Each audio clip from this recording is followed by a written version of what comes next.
ఇవాళ నేను మదనపల్లి కేంద్రంగా చెబుతున్నా, నేను ఒక బహిరంగ సవాల్ విసురుతున్నా వైసీపీ నాయకుడికి.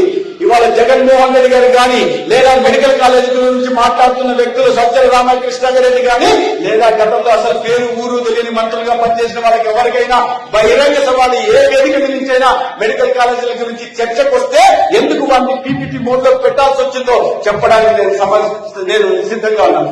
నేను ఒక్కడిని వస్తున్నా కావాలంటే మీ పార్టీ నుంచి 10 మంది 100 మంది రాండి, 100 మందికి కూడా సమాధానం చెప్పడానికి నేను సిద్ధంగా ఉన్నాను. ఎందుకు మేము పీపీపీ మోడ్ లో వాళ్ళ మెడికల్ కాలేజీలు తీసుకెళ్లాము? నరేంద్ర మోదీ గారి ప్రభుత్వం 5 సంవత్సరాల క్రితం 17 మెడికల్ కాలేజీలు మంజూరు చేసి దానికి నబార్డు కింద కానీ, లేదా సెంట్రల్ స్పాన్సర్ స్కీమ్ కింద కానీ, లేదా స్పెషల్ అసిస్టెన్స్ ఫర్ ఇన్ఫ్రాస్ట్రక్చర్ గురించి కానీ 8,500 కోట్ల రుణ రూపంలో ఇవ్వడానికి వస్తే 5 సంవత్సరాల కాలంలో ఒక్క కాలేజీ కూడా సంపూర్ణంగా పూర్తి చేయకుండా అరకొరగా సగం బిల్డింగ్లు కట్టి ఆ 5 కాలేజీలు మొదలు పెడితే 6వ కాలేజీ మేము వచ్చే నాటికి దాన్ని పూర్తి చేసి 40 పూర్తి చేశాం. ఇక మిగతా కాలేజీల గురించి మేము వచ్చిన కొత్తల్లో ఈ కాలేజీ ప్రారంభం కోసం ఎన్ఎంసీ నుంచి ఇన్స్ట్రక్షన్ వచ్చింది, ఢిల్లీ నుంచి.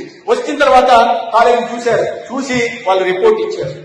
ఏమి మదనపల్లి కాలేజు అడ్మినిస్ట్రేటివ్ శాంక్షన్ 500 కోట్లు అయితే పెట్టిన ఖర్చు ఎంత అయ్యా 5 ఏళ్లలో అంటే 44,16,000.